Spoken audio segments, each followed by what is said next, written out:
إن الحمد لله نحمده ونستعينه ونستغفره ونعوذ بالله من شرور أنفسنا ومن سيئات أعمالنا من يهده الله فلا مضل له ومن يضلل فلا هادي له وأشهد أن لا إله إلا الله وحده لا شريك له وأشهد أن محمدا عبده ورسوله يا أيها الذين آمنوا اتقوا الله حق تقاته ولا تموتن إلا وأنتم مسلمون يا أيها الناس اتقوا ربكم الذي خلقكم من نفس واحدة وخلق منها زوجها وبث منهما رجالا كثيرا ونساء واتقوا الله الذي تساءلون به والأرحام إن الله كان عليكم رقيبا يا أيها الذين آمنوا اتقوا الله وقولوا قولا سديدا يصلح لكم أعمالكم ويغفر لكم ذنوبكم ومن يطع الله ورسوله فقد فاز فوزا عظيما أما بعد وإن خير الكلام كلام الله وخير الهدي هدي محمد صلى الله عليه وسلم وإن شر الأمور محدثاتها وكل محدثة بدعة وكل بدعة ضلالة وكل ضلالة في النار أما بعد. Donc on commence aujourd'hui le cours numéro 8. La semaine passée je me suis trompé dans les numéros. J'avais dit le cours 9 mais c'était le cours 8 finalement. Donc on commence le cours numéro 8 dans l'explication du livre Kitab al-Kaba'ir du Cheikh Mohammed ibn Abdul Wahhab rahimahullah. Puis on est donc dans bien entendu l'explication de Cheikh Saleh al-Fawzan de ce livre, le Sharh de Cheikh Saleh al-Fawzan. Le titre du chapitre qu'on commence aujourd'hui c'est Babun Zikr al-Yas min rawhillahi wal-amn والأمن من مكر الله والأمن من مكر الله. نعم. Donc ça veut dire quoi? Le chapitre qui fait la mention du fait de perdre espoir en la miséricorde d'Allah et de se sentir en sécurité vis-à-vis des ruses d'Allah et de son stratagème. Donc le fait de perdre espoir en Allah et de se sentir en sécurité vis-à-vis de ses ruses, de son stratagème. Ça fait partie des grands péchés dans l'islam. Ça fait partie des grands péchés dans l'islam. Puis on va mentionner des preuves à ce sujet-là, telles que le Cheikh Mohammed ibn Abdul Wahhab les a mentionnés dans son livre Al-Kaba'ir. Le Cheikh il a cité deux versets pour commencer. Le verset 87 dans Surat Yusuf, il dit وَقَوْلُ اللَّهِ تَعَالَى إِنَّهُ لَا يَيْأَسُ مِنْ رَوْحِ اللَّهِ إِلَّا الْقَوْمُ الْكَافِرُونَ وَقَوْلُهُ تَعَالَى فلا يأمن مكر الله إلا القوم الخاسرون. نعم. Donc qu'est-ce que signifie le verset? Le verset signifie et ne désespérez pas de la miséricorde d'Allah, ce sont seulement les gens mécréants qui désespèrent de la miséricorde d'Allah. Ce sont seulement les gens mécréants qui désespèrent de la miséricorde d'Allah. Donc il ne faut pas perdre espoir en la miséricorde d'Allah. Et l'autre verset qui est le verset 99 dans Surat Al-A'raf, Allah subhanahu wa ta'ala il dit qu'est-ce qui signifie? Et nul ne se sent en sécurité du stratagème d'Allah, ou de la ruse d'Allah subhanahu wa ta'ala, excepté les peuples qui ont perdu. Les peuples qui sont dans la perdition. Et ça on a dit c'est le verset 99. Donc sont-ils à l'abri du stratagème d'Allah? Afa aminu makrallah. Seuls les gens perdus se sentent à l'abri du stratagème d'Allah. Et ça c'est le verset 99 dans Surat Al-A'raf, c'est un verset qui vient à la suite des versets 96 à 98. Et les versets en question disent وَلَوْ أَنَّ أَهْلَ الْقُرَى آمَنُوا وَاتَّقَوْا لَفَتَحْنَا عَلَيْهِمْ بَرَكَاتٍ مِّنَ السَّمَاءِ وَالْأَرْضِ وَلَكِنْ كَذَّبُوا فَأَخَذْنَاهُمْ بِمَا كَانُوا يَكْسِبُونَ أَفَأَمِنَ أَهْلُ الْقُرَى أَنْ يَأْتِيَهُمْ بَأْسُنَا بَيَاتًا وَهُمْ نَائِمُونَ أَوَ أَمِنَ أَهْلُ الْقُرَى أَنْ يَأْتِيَهُمْ بَأْسُنَا ضُحًى وَهُمْ يَلْعَبُونَ أَفَأَمِنُوا مَكْرَ اللَّهِ فَلَا يَأْمَنُ مَكْرَ اللَّهِ إِلَّا الْقَوْمُ الْخَاسِرُونَ. C'est-à-dire, Allah subhanahu wa ta'ala dit ce qui signifie: si les habitants des cités avaient cru et avaient été pieux, nous leur aurions certainement accordé des bénédictions du ciel et de la terre.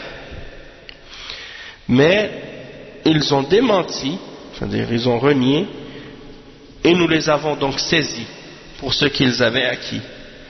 Les gens des cités sont-ils sûrs, sont-ils en sécurité que notre châtiment rigoureux ne les atteindra pas la nuit pendant qu'ils sont endormis? Les gens de la cité sont-ils en sécurité?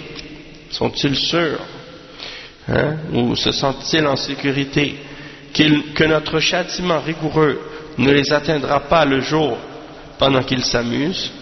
Sont-ils à l'abri de la ruse d'Allah? Seuls les gens perdus se sentent à l'abri du stratagème d'Allah, ou de la ruse d'Allah. Donc ça c'est les deux versets en question, ou bien plutôt la fin du verset, le verset 99. Ça c'est dans Surat Al-A'raf. Ensuite, le Cheikh Mohammed ibn Abdul Wahhab, il a cité un hadith dans la Sunnah. Et il dit: عن ابن مسعود رضي الله عنه قال: أكبر الكبائر الإشراك بالله والأمن من مكر الله والقنوط من رحمة الله واليأس من روح الله رواه عبد الرزاق. Donc ça c'est pas un hadith, c'est une parole de Abdullah ibn Abbas, Abdullah ibn Mas'ud, pardon. C'est une parole de Abdullah ibn Mas'ud radiyallahu anhu, qui est rapportée par Abd al-Razzaq dans Al-Musannaf.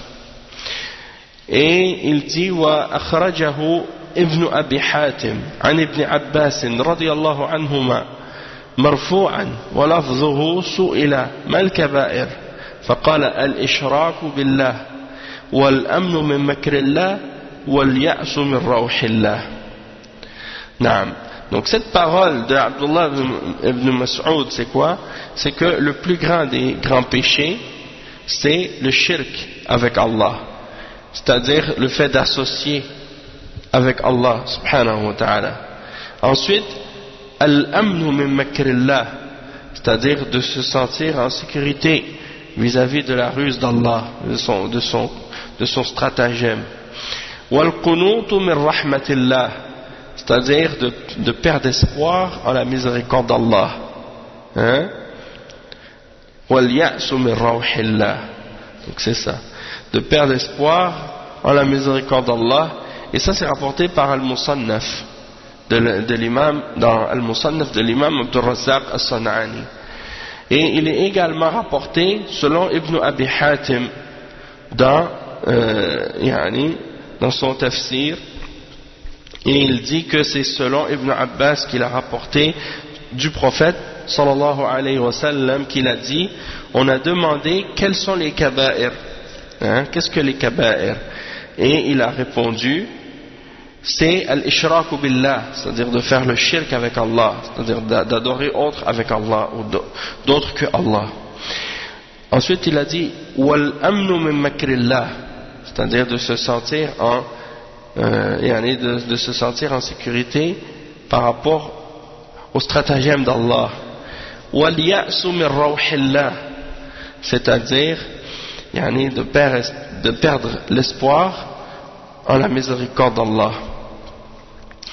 Donc le Cheikh Al-Fawzan, il va expliquer maintenant ces versets et ces hadiths. Cheikh Al-Fawzan, il dit: بوّب الإمام رحمه الله بهذين الأمرين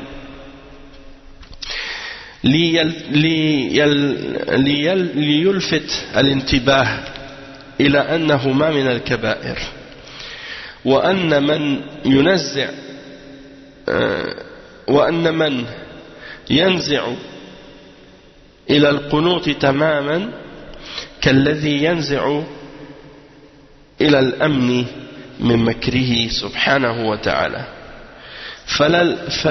فكلا الأمرين من الكبائر، فإنه ينبغي للمسلم أن يكون معتدلا في ذلك، فالمطلوب هو الوسط وهو خير الأمور.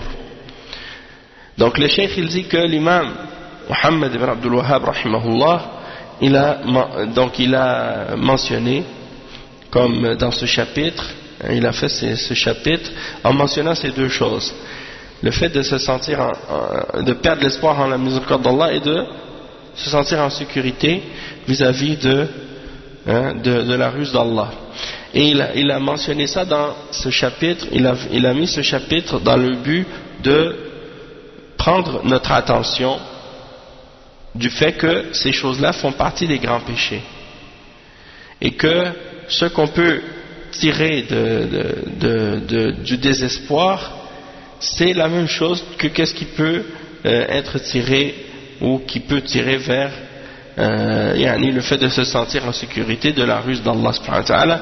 Et les deux choses font partie des grands péchés, et donc il faut que le musulman soit modéré entre ces deux extrêmes, et c'est le juste milieu qui est toujours la meilleure chose à faire ou à suivre dans toute chose. Il dit ensuite: وقد ساق رحمه الله الآيات والحديث ليدلك على ما بوبه وعليكم السلام ورحمة الله ليدلك على ما بوبه أن اليأس من روح الله والأمن من مكره من أكبر الكبائر. Donc il a mentionné, le cheikh, il a mentionné les versets et le hadith pour indiquer que ce qu'il a mis comme chapitre à propos du fait de désespérer en la miséricorde d'Allah et de se sentir en sécurité de sa ruse et de son stratagème, ça fait partie des plus grands parmi les grands péchés. Il dit: فهذا إبراهيم عليه السلام لم يرزقه الله تعالى الذرية وكان قد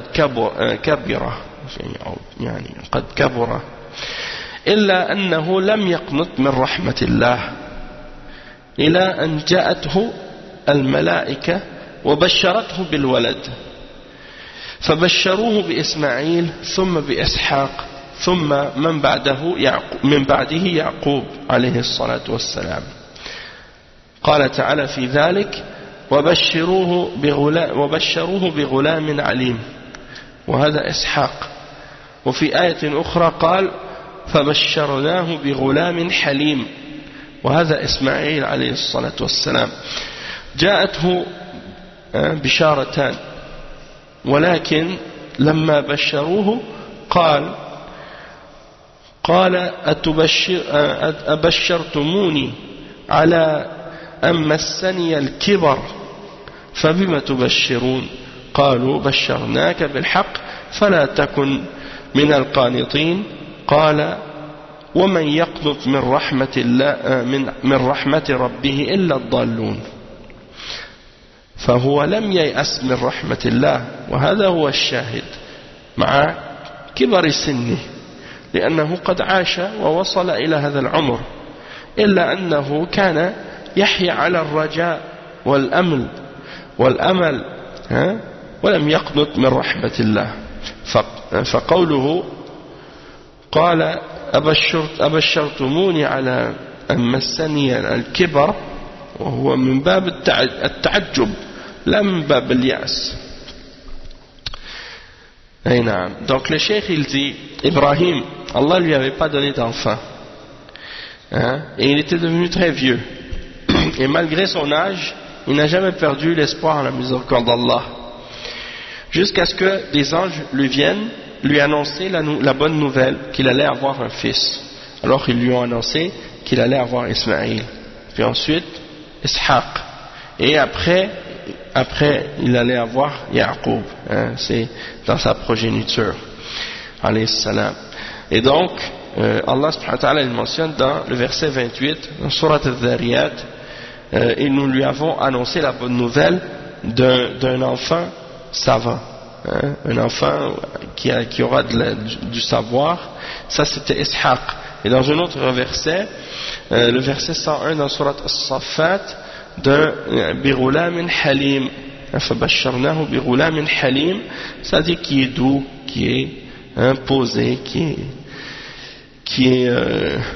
il y a de la douceur et du bien en lui. Et donc ça c'était Ismaïl. Donc il a eu deux annonces, hein. Il y a des anges qui sont descendus pour lui annoncer à chaque fois qu'il allait avoir un fils. Et lorsqu'il a reçu la nouvelle, Allah subhanahu wa ta'ala il mentionne dans le verset 45 à 56 dans Surat Al-Hijr le dialogue qu'il y a eu entre Ibrahim et les anges à ce moment-là. Et qu'est-ce que les anges ont dit à Ibrahim, puis qu'est-ce que Ibrahim a répondu aux anges à ce moment-là. Et c'est dans Surat Al-Hijr. Naam.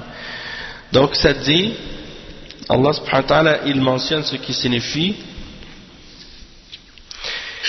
Il dit, m'annoncez-vous donc, hein, parce qu'ils disent, n'aie pas peur, nous t'annonçons une nouvelle, hein, la naissance d'un garçon plein de savoir. Il dit, m'annoncez-vous cette nouvelle alors que la vieillesse m'a touché. Que m'annoncez-vous donc? Ils dirent, nous t'annonçons la vérité, et ne sois pas de ceux qui désespèrent. Hein? Il dit, et qui désespère de la miséricorde de son Seigneur sinon les égarés? Donc c'est pour dire que Ibrahim alayhi salam n'avait jamais perdu l'espoir en la miséricorde d'Allah subhanahu wa ta'ala. Et c'est ça qu'on veut mentionner, c'est ça qu'on veut prouver dans ce verset et dans cet exemple du fait que malgré son âge avancé, hein, il pensait peut-être que du fait qu'il était devenu très vieux, malgré ça, les gens en général ils disent à mon âge je ne veux pas avoir d'enfant. Mais Ibrahim alayhi salam, lui non, il n'a jamais perdu l'espoir malgré son âge avancé d'avoir un enfant. Et il vivait dans l'espoir et dans l'espérance, et il n'a jamais perdu l'espoir en la miséricorde d'Allah. Et c'est pour ça que il dit, est-ce que vous m'annoncez cela alors que j'ai été maintenant touché par l'âge, je suis devenu très vieux?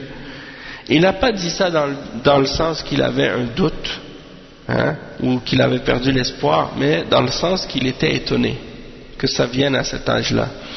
Et il dit, وَهَذَا هُوَ سَبِيلُ الْأَنْبِيَاءِ عَلَيْهِمُ الصَّلَاةُ وَالسَّلَامُ وَسَبِيلُ الْمُؤْمِنِينَ.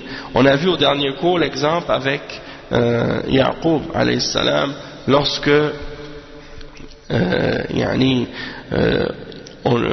ils ont donné l'exemple avec Yaqub alayhi salam quand il avait perdu ses fils, hein, Yusuf et Benyamin, et il n'a jamais perdu l'espoir malgré qu'on lui avait dit qu'il avait été mangé par le loup et malgré qu'on lui avait menti, mais il n'a jamais perdu l'espoir qu'il allait les retrouver, hein.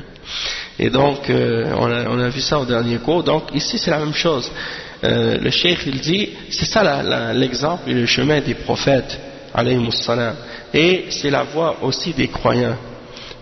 Il dit, annahum mahma ishtadda bihimul karab fa innahum la yaqnatuna min rahmatillah.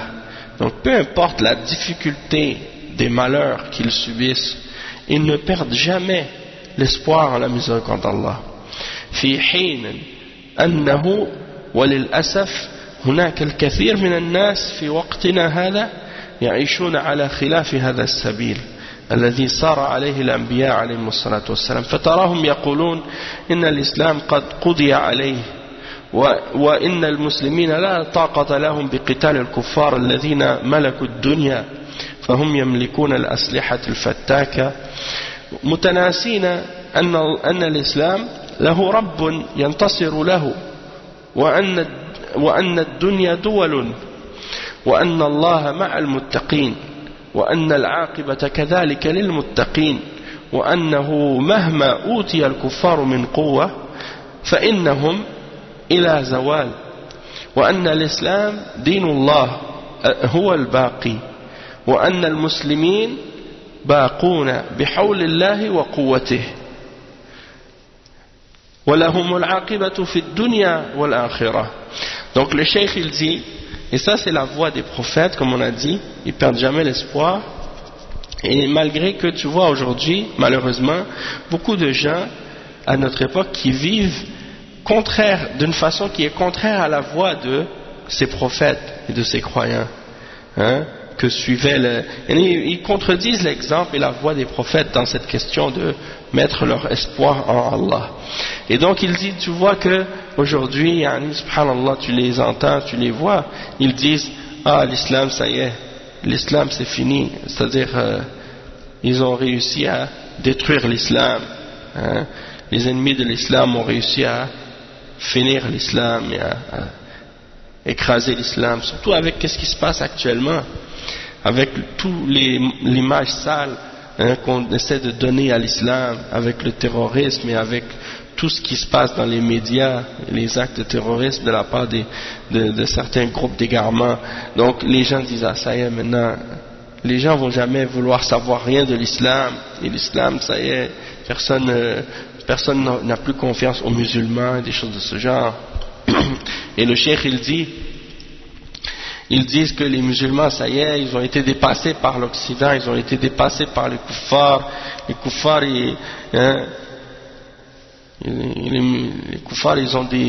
ils ont conquis le monde entier et ils ont des armes destructrices qui sont puissantes, on ne serait jamais capable d'avoir le dessus, les musulmans vont jamais être capables d'avoir le dessus sur les kuffars. Et le cheikh il dit, ils oublient que l'islam elle a un seigneur, un Rabb, un Dieu qui le défend et qui le supporte, hein? Allah subhanahu wa ta'ala c'est sa religion et il supporte sa religion, et que la dunya c'est, hein, comme il dit, doalun, c'est-à-dire que la dunya elle n'est pas comme ça rectiligne, hein?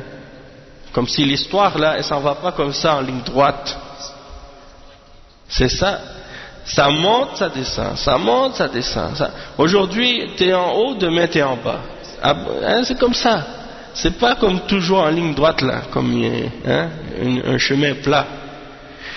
Combien de siècles les musulmans sont restés en Espagne? 800 ans, c'est pas petit, hein? Même je pense que l'Amérique là maintenant, l'Europe l'a même pas découvert depuis, ça fait moins que 800 ans qu'ils ont découvert l'Amérique du Nord et l'Amérique du Sud.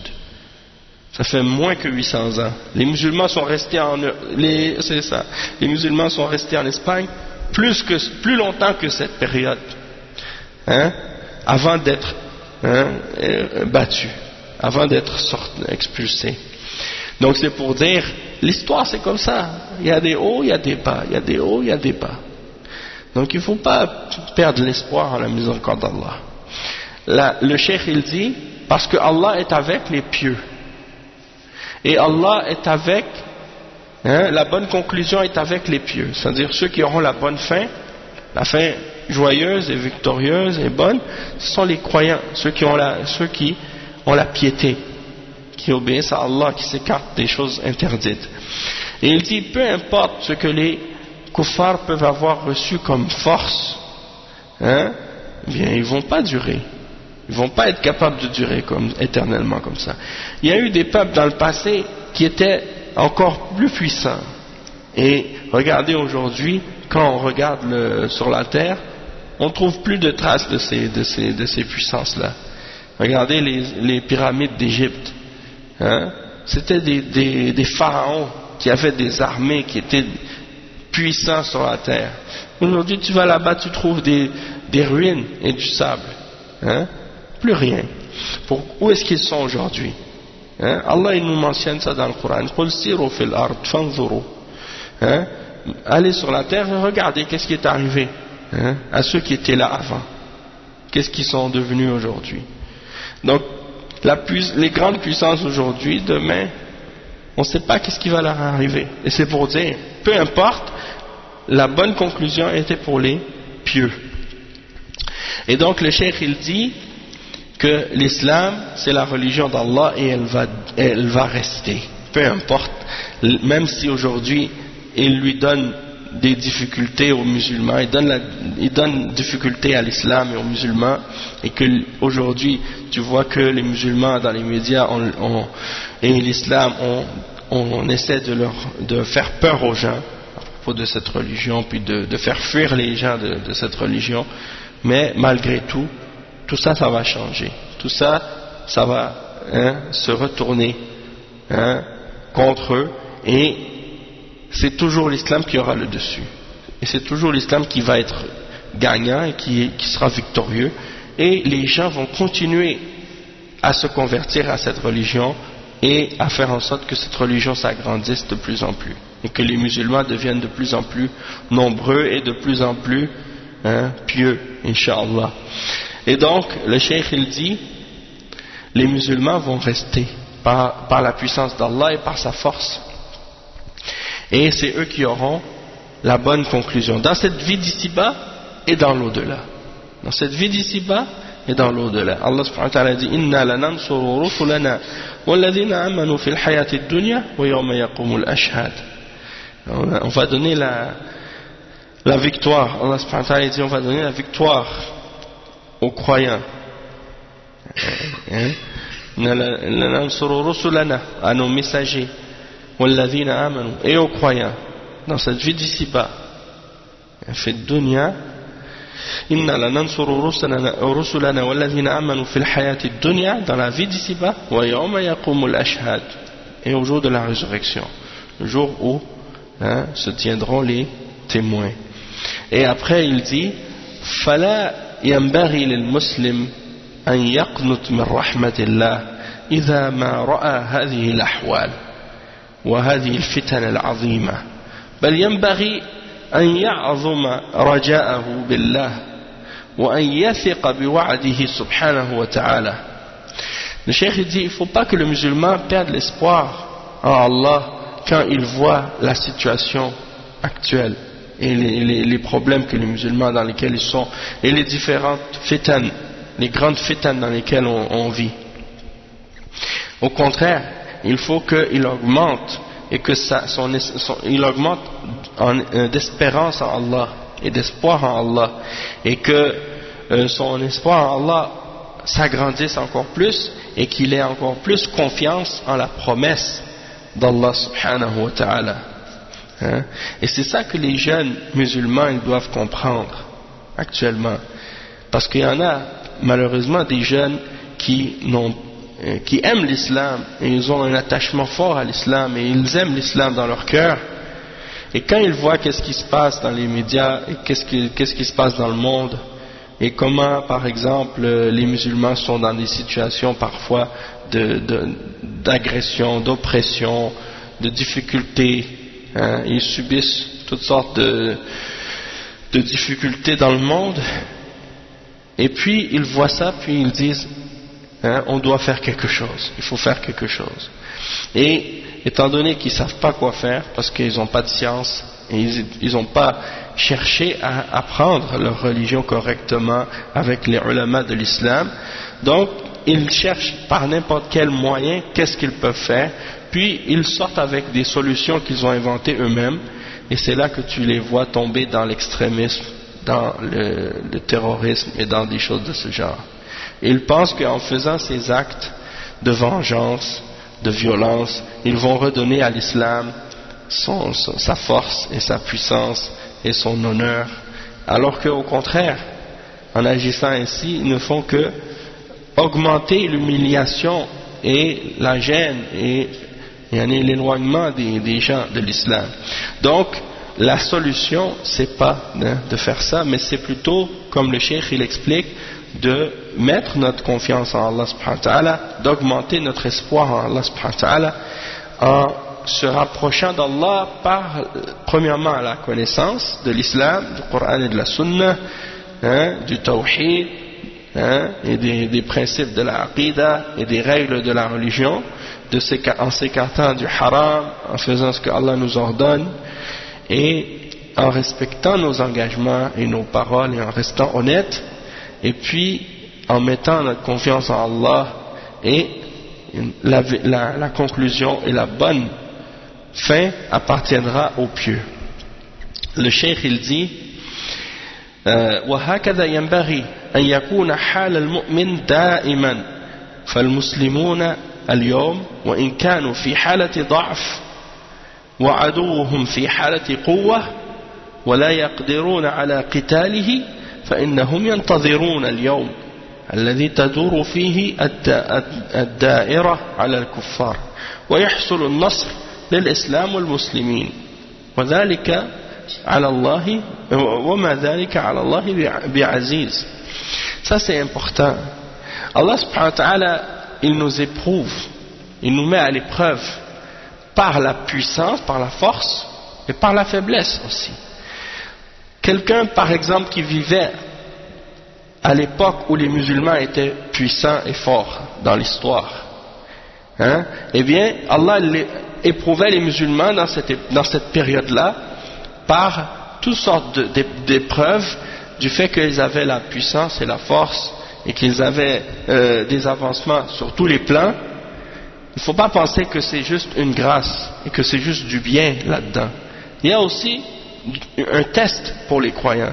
Est-ce qu'il va respecter les limites d'Allah? Est-ce qu'il ne va pas tomber dans l'excès? Est-ce qu'il ne va pas tomber dans l'injustice? Est-ce qu'il ne va pas tomber dans la luxure ou bien dans le luxe et de vivre dans la richesse et l'opulence et d'oublier Allah et de s'attacher uniquement à la dunya et de suivre ses passions? Il y a une grosse fitna là-dedans. Et en même temps, maintenant, il nous éprouve, il nous met à l'épreuve par la faiblesse, par le manque, par la pauvreté, par le manque de moyens ou des choses de ce genre. Ça aussi, c'est un test d'Allah subhanahu wa ta'ala pour voir comment on va réagir. Regardez par exemple comment Allah subhanahu wa ta'ala, à l'époque du prophète Muhammad sallallahu alayhi wa sallam même, il a donné la victoire aux musulmans à Badr. Puis est venue la bataille de Uhud, il leur a donné la défaite. C'est pour que les musulmans apprennent comment agir dans la victoire, puis comment agir par la suite dans la défaite. Et il y a des leçons dans la victoire, puis il y a des leçons pour nous aussi dans la défaite. Et peut-être que parfois les leçons qu'on peut tirer dans nos défaites sont plus grandes que les leçons qu'on peut tirer dans nos victoires. Et parfois on ne réalise pas ça. Mais dans le fait d'avoir eu cette défaite à l'époque dans la bataille de Uhud, eh bien les croyants ont appris beaucoup de choses dans leur foi et dans leur iman. Et tu ne peux pas savoir comment ta foi est et comment tu es par rapport à ta foi, excepté lorsque Allah te met à l'épreuve. Et c'est dans des moments difficiles comme ça que tu vois tes réactions et comment tu agis, et comment tu te comportes, qu'on voit est-ce que ta foi elle était réelle ou non. Parce que sinon, quand tout va bien et quand tout est parfait, eh bien c'est très facile de dire je suis croyant. Mais quand il y a des difficultés, des épreuves, c'est là qu'on voit réellement où est-ce qu'elle est ta foi et est-ce qu'elle est réelle. Allah subhanahu wa ta'ala il dit dans le Coran, dans Surat Al-Ankabut, أحسب الناس أن يتركوا أن يقولوا آمنا وهم لا يفتنون ولقد فتنا الذين من قبلهم فلا يعلمن الله الذين صدقوا ولا يعلمن الكاذبين. Est-ce que les gens pensent qu'on va les laisser dire nous croyons et qu'ils ne vont pas être mis à l'épreuve? Nous avons testé ceux qui étaient là avant eux pour savoir lesquels d'entre eux ont été véridiques et lesquels d'entre eux étaient menteurs. Donc c'est pour dire tout ça c'est des épreuves. Et donc le cheikh il dit c'est comme ça que le croyant doit toujours être, et les musulmans aujourd'hui, même s'ils sont dans un état de faiblesse et que leur ennemi est dans un état de force, et qu'ils ne sont pas capables de combattre cet ennemi-là, eh bien ils doivent attendre jusqu'au jour où il y aura un revers des choses contre les kuffars, et à ce moment-là la victoire sera à l'islam et aux musulmans. Et ça c'est pas difficile pour Allah. Regardez le peuple de Moussa alayhi salam. Le peuple de Moussa alayhi salam, ils étaient esclaves en Égypte sous les pharaons, esclaves. Ils n'avaient pas de force, ils n'avaient pas d'armée, ils n'avaient pas de pouvoir, ils n'avaient pas de solution pour sortir de cette situation-là. C'est qui est-ce qui les a libérés? C'est Moussa alayhi salam, par l'aide d'Allah subhanahu wa ta'ala. Et est-ce que Moussa alayhi salam avait trouvé des armes, avait trouvé du pouvoir ou de la force pour combattre Pharaon? Non. Mais c'est Allah subhanahu wa ta'ala qui a écrasé Pharaon tout seul. Donc Allah, s'il veut donner la victoire à un peuple, il peut le donner facilement, peu importe la puissance de l'ennemi. C'est pas un problème pour Allah subhanahu wa ta'ala. Donc ça c'est quelque chose qu'il faut garder toujours en conscience. Il faut toujours savoir que la puissance tout entière elle appartient à Allah seul, et qu'il fait qu'est-ce qu'il veut, mais il nous met à l'épreuve. C'est pour tout ça, qu'est-ce qui se passe maintenant, c'est pour nous tester, pour nous mettre à l'épreuve, pour voir comment on est par rapport à notre iman, par rapport à notre foi. Donc ça c'est ce qui conclut le chapitre à ce sujet. Maintenant on passe à un autre chapitre qui est relié aussi à ce sujet-là. Babun ذكر سوء الظن بالله عز وجل. ذكر سوء الظن بالله عز وجل. C'est-à-dire un chapitre qui parle au sujet d'avoir des mauvaises pensées à propos d'Allah, de penser du mal d'Allah subhanahu wa ta'ala. Et ça fait partie des grands péchés. Il y a des gens comme ça, ils pensent mal d'Allah. Ils pensent mal d'Allah. Il y a même des kuffars, ils se fâchent contre Allah. Il y en a des kuffars, ils se fâchent contre Allah, ils sont en colère contre Allah pour qu'est-ce que Allah a prédestiné. Et ils s'objectent au pouvoir d'Allah et à sa toute puissance et à sa prédestination. Il y en a même qui insultent Allah subhanahu wa ta'ala, a'udhu billah. Donc de penser du mal à propos d'Allah c'est grave. Et le cheikh il cite, Cheikh Mohammed ibn Abdul Wahhab, il mentionne il mentionne des versets à ce sujet-là. Déjà en partant, le mu'min, c'est impossible qu'il pense du mal d'Allah s'il est un vrai mu'min. Et c'est impossible qu'il déteste Allah subhanahu wa ta'ala s'il connaît ses noms et ses attributs. Plus tu connais Allah, plus tu l'aimes. Plus tu l'aimes. Et donc, ici le cheikh il cite ces versets comme le verset 154 dans Surat Al-Imran, dans lequel Allah subhanahu wa ta'ala il dit وقول الله تعالى يظنون بالله غير الحق ظن الجاهلية. Et ils pensent à propos d'Allah autre que la vérité, la pensée de l'ignorance, al-jahiliya. Dans le verset suivant, le verset 23 dans Surat Fussilat, il dit وقول الله تعالى وذلكم ظنكم الذي ظننتم بربكم أرداكم. Ça c'est le verset 23 dans Surat Fussilat. Et il cite également ensuite donc ce verset là, le verset 23 dans Surat Fussilat qui dit et cette pensée que vous avez eue de votre Seigneur qui vous a ruiné de sorte que vous êtes devenus du nombre des perdants. C'est-à-dire que la pensée des kuffars qui au jour de la résurrection Allah subhanahu wa ta'ala fait parler leurs membres et même leur peau, leurs bras et leurs jambes contre eux comme témoins au jour de la résurrection. Et il dit mais vous pensiez que Allah ne sait pas beaucoup de ce que vous faites. Et ça, cette mauvaise pensée là, c'est cette pensée là qui vous a ruiné, parce que vous ne connaissiez pas Allah bien, ou bien vous le connaissiez pas comme il faut, Donc vous pensez que Allah il ne sait pas qu'est-ce que vous dites. Vous pensez que Allah ne sait pas qu'est-ce que vous dites quand vous parlez à voix basse ou quand vous chuchotez ou quand vous faites des secrets. Hein? Allah il sait tout. Hein? Donc même les complots et les ruses et les complots que les kuffars font, même s'ils se font ces complots-là avec, ils les écrivent avec des langages ou des écritures cryptées et des messages codés ou des trucs secrets, ultra secrets, je sais pas quoi. Allah il les connaît leurs secrets, hein? Il connaît leurs stratagèmes. Ils ne peuvent pas ruser contre Allah subhanahu wa ta'ala. Hein? Et donc le cheikh il dit ensuite dans l'autre verset, il dit Adh-dhannina billahi dhanna as-saw alayhim da'iratu as-saw. Ça c'est le verset 6 dans Surat Al-Fath. Le verset 6 dans Surat Al-Fath. Et qu'est-ce que ça signifie ce verset? Et enfin, il châtie les hypocrites il châtie les hypocrites hommes et femmes et les associateurs, c'est-à-dire les mouchriquines et les mouchrikat, c'est-à-dire ceux qui font le shirk, hommes et femmes, qui pensent du mal d'Allah, qu'un mauvais sort tombe sur eux, hein, comme si en voulant dire que eux, parce qu'ils pensent du mal d'Allah, Allah dit que le mal tombe sur eux, et Allah est courroucé contre eux, c'est-à-dire il est en colère contre eux et les a maudits, et il leur a préparé l'enfer, et quelle mauvaise destination. Hein?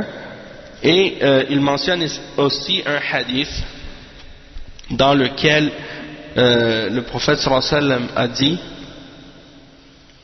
il dit warouya min hadith Ibn Omar, il dit c'est rapporté que Ibn Omar a dit akbarul kaba'ir su'u dhanni billah rawahu Ibn Mardawayh. Il dit que le plus grand des grands péchés, c'est de penser du mal d'Allah. C'est rapporté par Ibn Mardawayh. Et Ibn Kathir, il l'a mentionné dans son tafsir, il l'a attribué, ou il a dit qu'il est rapporté par Ibn Mardawayh. Bon. Ou bien Ibn Mardouya. Bon. Qu'est-ce que le Cheikh Al-Fawzan a dit là-dessus?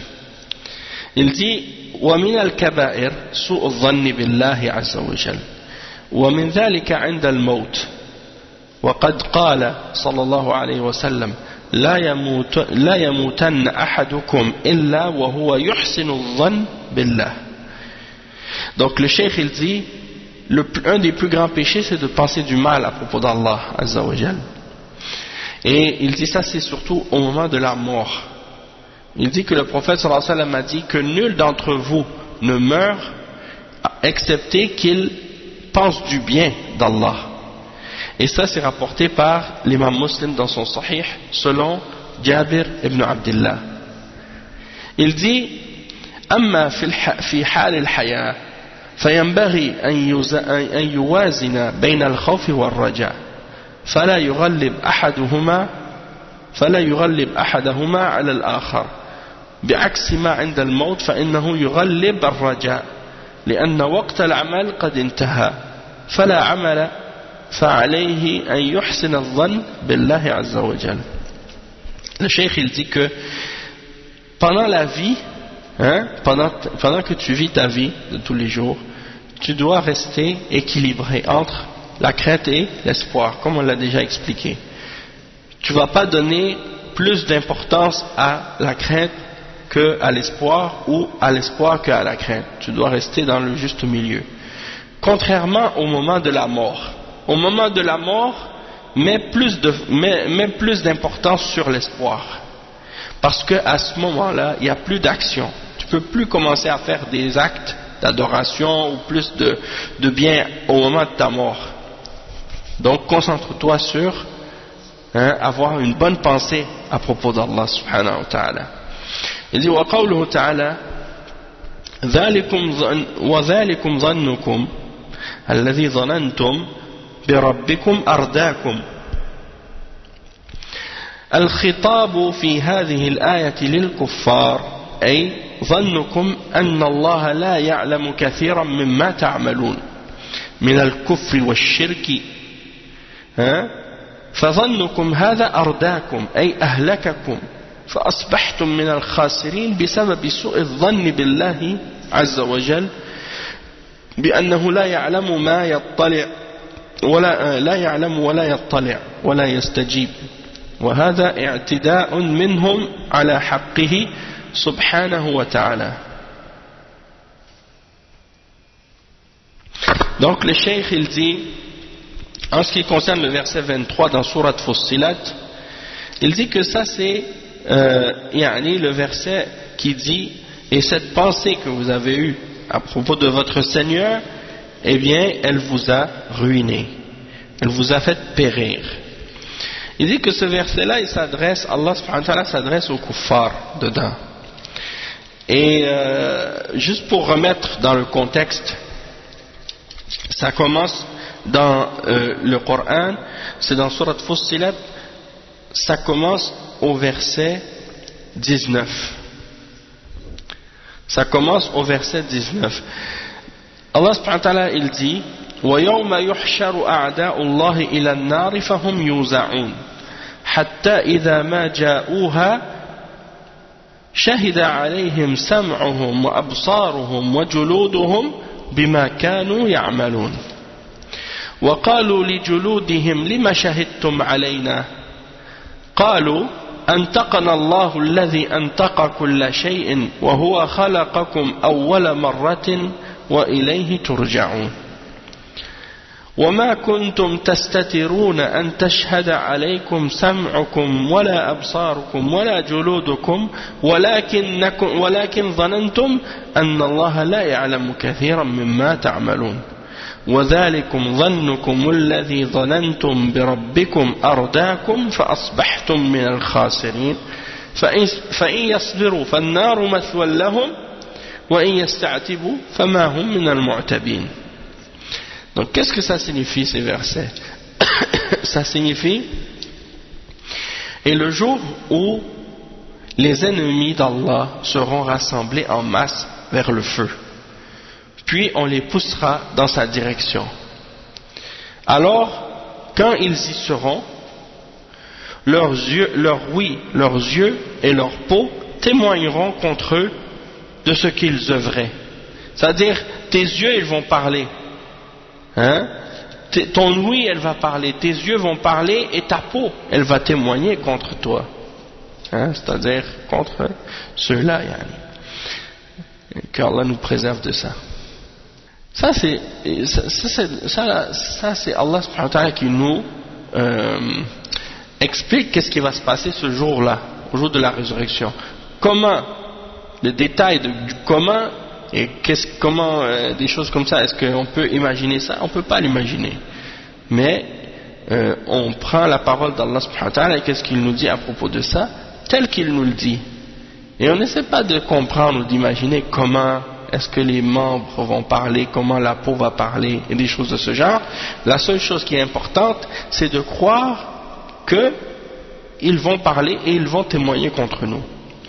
Et ensuite Allah subhanahu wa ta'ala dit dans le verset et ils diront à leur peau, c'est-à-dire la personne elle s'adresse à sa propre peau qui témoigne contre lui et elle dit pourquoi avez-vous témoigné contre nous, pourquoi avez-vous témoigné contre moi alors que tu fais partie de moi, c'est une partie de toi-même.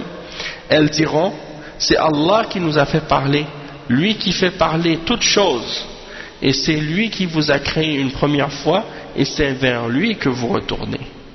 Et c'est vers lui que vous retournez. Et vous ne pouviez vous cacher au point que ni votre ouïe, ni vos yeux, ni vos peaux ne puissent témoigner contre vous. Quand tu fais des péchés, quand tu désobéis à Allah, est-ce que tu es capable de te cacher de toi-même? Tu peux te cacher des hommes, tu peux te cacher des autres personnes, mais tu ne peux pas te cacher de toi-même, et encore moins d'Allah subhanahu wa ta'ala. Donc la personne qui va dire non, j'ai pas fait ce péché-là, j'ai pas fait ça, ce jour-là, ta peau même va témoigner contre toi, tes yeux, ton ouïe, hein, tes membres vont témoigner, tu ne peux pas te cacher, hein, tu ne peux pas nier. Et il dit, Allah subhanahu wa ta'ala dit, mais vous pensiez qu'Allah ne savait pas beaucoup de ce que vous faisiez. Et c'est cette pensée que vous avez eue de votre Seigneur qui vous a ruiné, de sorte que vous êtes devenus du nombre des perdants. S'ils endurent, le feu sera leur lieu de séjour, et s'ils cherchent à s'excuser, ils ne seront point excusés. Hein? Donc ça c'est l'exemple de mauvaise pensée, de penser du mal à propos d'Allah, ou de penser que Allah il ne sait pas qu'est-ce qu'on pense, ou qu'est-ce qu'on dit, ou qu'est-ce qu'on fait. Et c'est ça qui les a fait périr, hein? Et ils sont devenus parmi les perdants à cause de leur mauvaise pensée à propos d'Allah, et de penser qu'Allah ne pouvait pas savoir ou connaître, hein, qu'est-ce qu'ils pensent, qu'est-ce qu'ils disent. Et ça c'est bien entendu une transgression de leur part contre le droit d'Allah subhanahu wa ta'ala.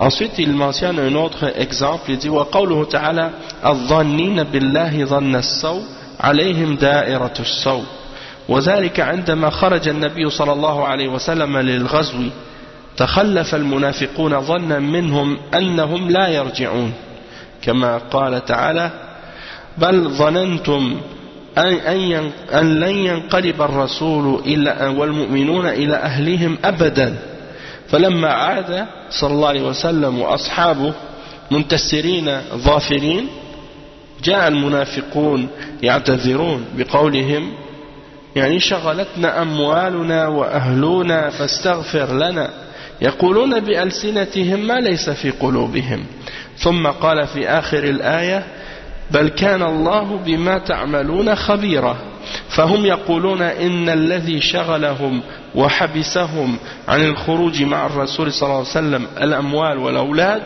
ثم قال في حق هؤلاء المتخلفين المعتذرين إلى الرسول صلى الله عليه وسلم بأن الذي حبسهم هو سوء الظن بالله بأنه لا ينصر رسوله بل ظننتم أن لن ينقلب الرسول والمؤمنون إلى أهلهم أبدا. Donc le cheikh il dit dans le verset 6 dans Surat Al-Fath, Allah subhanahu wa ta'ala dit ce qui signifie ceux qui pensent du mal à propos d'Allah, le mal retombera contre eux. Ça c'est lorsque le prophète sallallahu alayhi wa sallam est sorti pour une bataille et il y a un nombre parmi les hypocrites qui sont restés derrière, qui ne sont pas partis à la bataille avec le messager d'Allah sallallahu alayhi wa sallam. Et la raison pourquoi ils ne sont pas partis, c'est parce qu'ils pensaient que le prophète sallallahu alayhi wa sallam ainsi que les croyants n'allaient pas revenir de cette bataille vivants. Hein? Ils se sont dit, le messager, Allah subhanahu wa ta'ala dit dans le Coran à propos des munafiqin, à propos de ces hypocrites, vous pensiez que le messager et les croyants n'allaient plus revenir vers leur famille, n'allaient plus jamais revenir vers leur famille. C'est-à-dire, ils ont dit, eux les munafiqin, les hypocrites, ils se disaient, ça y est, c'est fini, eux ils s'en vont à la mort là, ils vont plus jamais revenir. Le messager et les croyants ne vont plus jamais revenir. C'est ça qu'ils pensaient. Hein? Mais lorsque le prophète sallallahu alayhi wa sallam est revenu victorieux, hein, eh bien là, les hypocrites sont venus vers le prophète sallallahu alayhi wa sallam, commencer à s'excuser. On a été occupés par nos familles, par nos biens, on n'a pas pu venir avec toi. Et Allah subhanahu wa ta'ala dit, et ils disent avec leur langue ce qui n'est pas dans leur cœur. Puis dans un autre verset, hein, il dit, ثم قال في آخر الآية, à la fin du verset, Allah subhanahu wa ta'ala dit, mais Allah, hein, est très bien informé de ce que vous faites. Vous pouvez mentir aux messagers, sallallahu alayhi wa sallam, vous pouvez mentir aux croyants, mais vous ne pouvez pas mentir à Allah subhanahu wa ta'ala. Donc il disait, ce qui nous a préoccupés et empêchés, hein, de partir avec le messager d'Allah sallallahu alayhi wa sallam, c'est nos biens et nos enfants. Puis ils ont dit à propos, Allah subhanahu wa ta'ala a dit à propos de ceux qui sont restés derrière et qui cherchaient des excuses auprès du prophète sallallahu alayhi wa sallam, hein, il leur a dit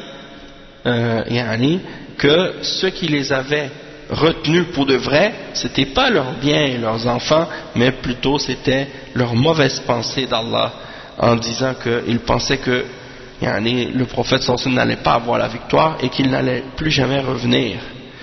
Il dit, le cheikh, بل ظننتم, il explique le verset, بل ظننتم أن لن ينقلب الرسول والمؤمنون إلى أهلهم أبدا أي وددتم هلاك الرسول صلى الله عليه وسلم وأصحابه واعتقدتم أنهم لن يعودوا سالمين وتمنيتم أن يستأصلهم عدوهم فهم بظنهم هذا ظنوا ظن السوء وكانوا قوما بورا فبين سبحانه وتعالى أن الذي أقعدهم عن الجهاد إنما هو سوء الظن بالله وظنوا أن الرسول صلى الله عليه وسلم وأصحابه لن يستطيعوا قتال الكفار وهزيمتهم وأنهم بعددهم القليل لن يرجع منهم أحد. Donc le cheikh il dit, et vous pensiez, il explique le verset 12 dans Surat Al-Fath qui dit, et vous pensiez que le messager n'allait pas revenir, ainsi que les croyants vers leur famille. C'est-à-dire, le cheikh explique, il dit, c'est-à-dire vous avez souhaité, vous auriez souhaité et vous auriez aimé que le messager et ses compagnons périssent. Et vous pensiez qu'ils n'allaient pas revenir sains et saufs. Et vous avez espéré que leurs ennemis, c'est-à-dire les ennemis des croyants, les anéantissent et les exterminent. Donc, cette mauvaise pensée que vous avez eue, c'était la mauvaise pensée que vous avez eue, et vous avez été un peuple bourra, c'est-à-dire vous avez été un peuple qui je vais trouver la traduction exacte de ce terme. وَكُنْتُمْ قَوْمًا بُورًا. نعم. كُنْتُمْ قَوْمًا بُورًا, des gens perdus. Et vous faites des gens perdus. Donc, c'est ça qu'est-ce qui leur est arrivé. Ils ont été déçus, subhanallah, ils pensaient, ça y est, ils vont partir, ils vont rencontrer l'ennemi, ils vont plus jamais revenir, les musulmans. Et il dit, c'est ça qui les a retenus de partir pour le djihad à ce moment-là, parce qu'ils pensaient du mal d'Allah. Et ils ont pensé que le messager, sallallahu alayhi wa sallam, ainsi que ses compagnons, ils n'allaient pas être capables de battre cet ennemi-là. Pour eux, l'ennemi était trop fort. Et ils ont cru que ça y est, c'était fini. Et qu'ils étaient peu nombreux, donc ils n'allaient jamais revenir. Et le cheikh dit, فَقَدْ تَبَيَّنَ مِنْ هَذَا أَنَّ سُوءَ الظَّنِّ بِاللَّهِ إِنَّمَا هُوَ كَبِيرَةٌ مِنْ كَبَائِرِ الذُّنُوبِ ولهذا ينبغي للمسلم أن يكون دائما حسن الظن بربه وأنه مهما بلغت سيئاته وتعظمت ذنوبه لا بد له أن يدرك أن باب التوبة مفتوح وأن الله يقبل توبة العبد إذا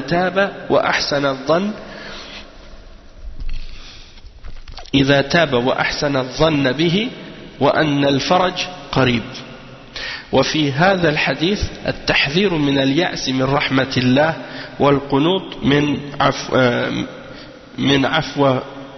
والقنوط من عفوه وفيه الحث على الرجاء وخاصة عند دنو الأجل وعند الشدائد والكربات. Donc le cheikh il dit, et on peut comprendre ici, il devient clair ici que d'avoir une mauvaise pensée d'Allah c'est un grand péché parmi les grands péchés, et que le croyant il doit toujours penser du bien de son Seigneur, et que peu importe les péchés qu'il a fait, même si ces péchés sont énormes, qu'il a fait des péchés immenses, il faut qu'il sache que la porte de la repentance elle est toujours ouverte, et que Allah accepte la repentance de son serviteur lorsqu'il se repent et qu'il pense du bien de lui, Et il doit savoir aussi que la délivrance, elle est proche. La délivrance, elle est proche. Il dit, et dans ce hadith, il y a un avertissement contre également le fait de perdre l'espoir en la miséricorde d'Allah, contre le fait de désespérer de sa grâce, et également une incitation à avoir de l'espoir en Allah, et en particulier au moment où la fin de notre vie approche, au moment de la mort. Bien entendu,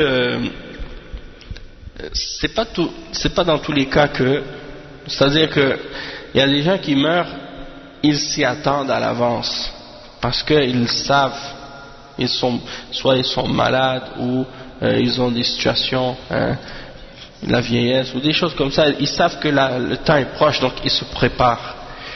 Il y en a qui meurent une mort subite, ils s'étaient pas préparés, soit à cause d'un accident, soit comme ça subitement, ils n'avaient pas eu le temps de se préparer à la mort. Donc il faut toujours être prêt. Il faut toujours être prêt, et c'est pour ça qu'il faut toujours être vigilant avec notre foi, notre religion, parce qu'on ne sait pas quand est-ce qu'on peut mourir. Mais par contre, si quelqu'un a une mort il la sent venir, puis il la voit venir, il a le temps de se préparer, donc de se repentir, d'avoir une bonne pensée d'Allah, de se repentir de ses péchés, d'essayer de se corriger à la fin de sa vie. Ça, c'est une grande miséricorde.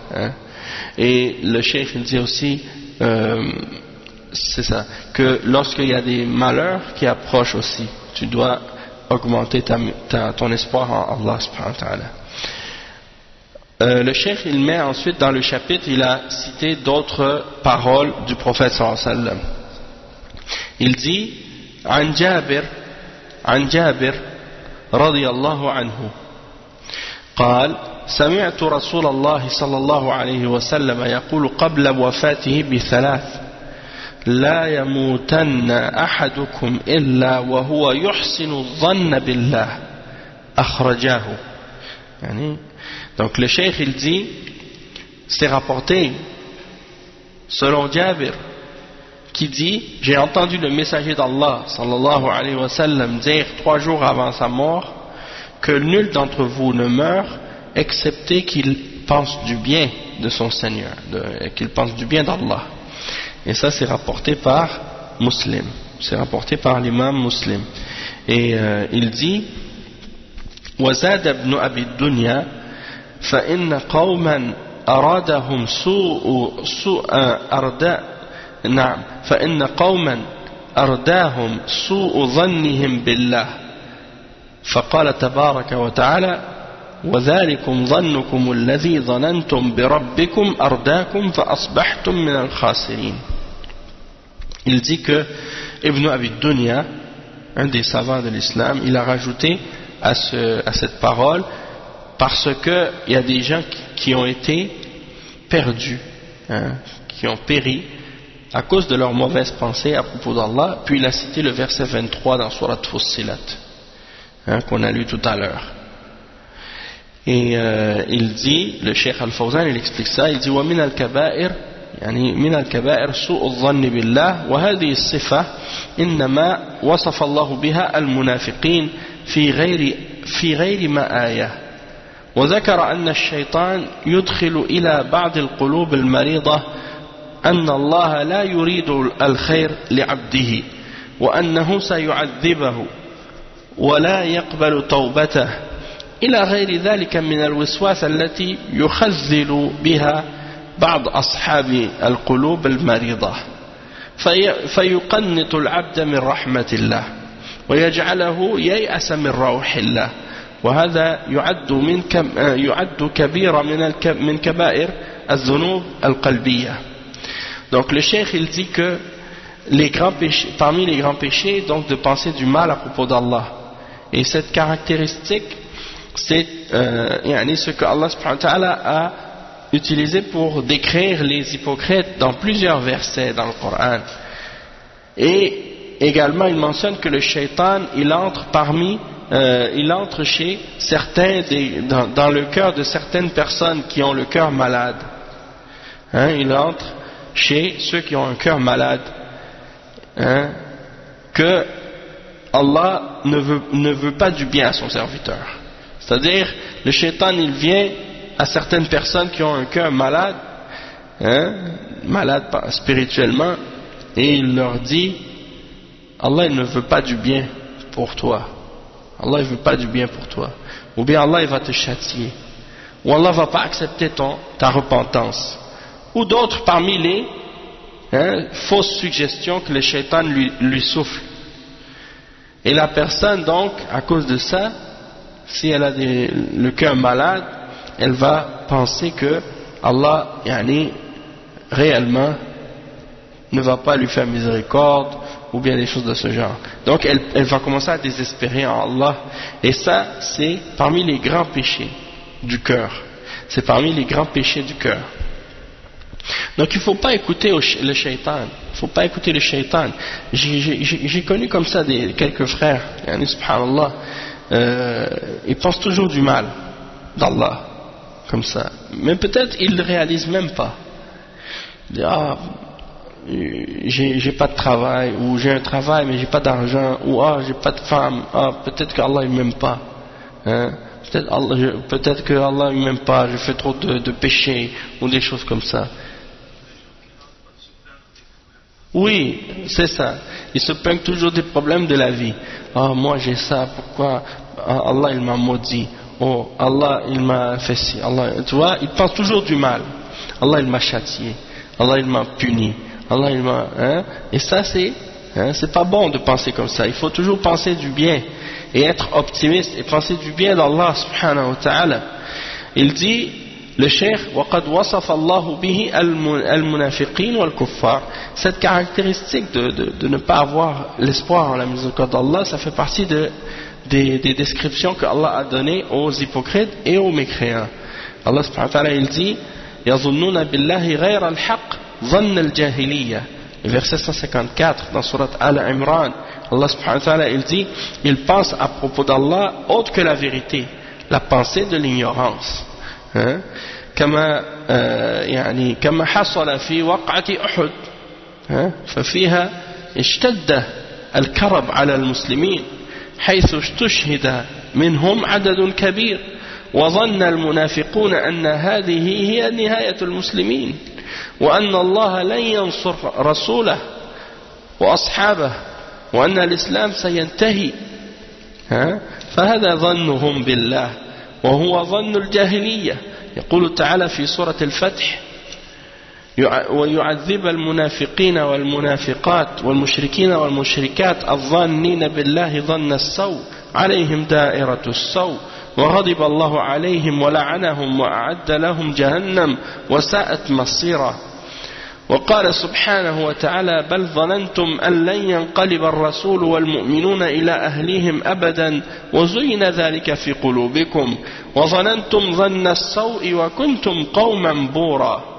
فقد ظن المنافقون والمنافقات أن الرسول صلى الله عليه وسلم وأصحابه لن يعودوا إلى أهليهم بعدما خرجوا للحرب فلذلك تخلفوا ولم يخرجوا للقتال ولما نصر الله رسوله وأصحابه وعادوا بالنصر والظفر جاءوا إلى الرسول صلى الله عليه وسلم يعتذرون بأنهم شغلتهم أموالهم وأولادهم وأهلهم وقالوا كما ذكر سبحانه وتعالى على لسانهم شغلتنا أموالنا وأهلنا فاستغفر لنا يقولون بألسنتهم ما ليس في قلوبهم وهذا ظن المنافقين. Donc le cheikh il dit, comme c'est arrivé dans la bataille de Uhud, lorsque les musulmans ont eu une défaite, c'est-à-dire qu'il y a eu dans la bataille beaucoup de malheurs pour les musulmans et que même un grand nombre d'entre les musulmans ont été martyrs, ils sont morts martyrs dans cette bataille. Donc il y a eu beaucoup de morts chez les musulmans. Et les hypocrites, à ce moment-là, ils ont cru que c'était la fin des musulmans, que c'était fini, et que Allah allait pas donner la victoire à son messager et à ses compagnons, sallallahu alayhi wa sallam. Donc, le cheikh il dit, ils ont pensé que l'islam allait finir. Et ça c'est parce qu'ils pensaient du mal à propos d'Allah subhanahu wa ta'ala. Ça c'est la pensée de l'ignorance, la pensée de la jahiliya. Donc c'est ça, souvent les gens ils pensent négativement. Même quand les musulmans ils essaient de faire un projet pour l'islam ou quelque chose pour la religion d'Allah, il y en a toujours qui sont pessimistes. Ils pensent du mal. Ah, ça va pas marcher. Ah, ils vont pas réussir. Ah, ils vont pas pouvoir tenir cette chose. Ah, ils vont pas avoir le succès. Ils vont. A'oudhu billah. Donc ça c'est de mauvaises pensées à propos d'Allah. Non, c'est très important. Et c'est des choses que des fois on réalise même pas. On est en train de désespérer puis on réalise même pas qu'on désespère. Et donc le cheikh il explique que dans Surat Al-Fath par exemple le verset 6, Allah subhanahu wa ta'ala dit Allah châtie les hypocrites hommes et femmes et les mushrikines hommes et femmes qui pensent du mal à propos d'Allah, que le mal retombe sur eux et Allah est en colère contre eux et les a maudits et il a préparé pour eux l'enfer. Et quelle mauvaise destination. Le verset 6 dans Surat Al-Fath. Et ensuite il dit, Allah subhanahu wa ta'ala dit également, mais votre pensée, vous avez pensé que le messager ainsi que les croyants n'allaient jamais revenir vers leur famille. Et cela a été enjolivé dans vos cœurs. Et vous pensiez, vous avez pensé du mal. Vous avez pensé la mauvaise pensée. Et vous étiez un peuple, perdant, ou bien perdu plutôt. Et donc, le cheikh il dit que les hypocrites, hommes et femmes, ont pensé que le messager et ses compagnons, le messager sallallahu alayhi wa sallam et les compagnons, n'allaient pas revenir vers leur famille après qu'ils sont partis à la guerre. Et que, ça y est, c'était fini. Donc, ils ne sont pas allés avec les musulmans au combat. Ils sont restés derrière. Parce qu'ils pensaient que c'était, ils s'en allaient à la mort. Et Allah a donné la victoire au messager et à ses compagnons. Et ils sont revenus victorieux de cette guerre. Alors ils sont venus au messager sallallahu alayhi wa sallam pour s'excuser. Et ils ont dit, on était préoccupés par nos biens et nos enfants et nos familles. Et Allah il mentionne justement par leur langue ce qu'ils ont dit ce jour-là dans le verset 11 dans Surat Al-Fath. On a été distraits ou occupés par nos familles, nos biens et nos enfants ou nos familles, et ils disent donc, demande pardon à Allah pour nous. Ils disent par leur langue ce qui n'est pas dans leur cœur. Ça c'est l'exemple de la pensée des hypocrites.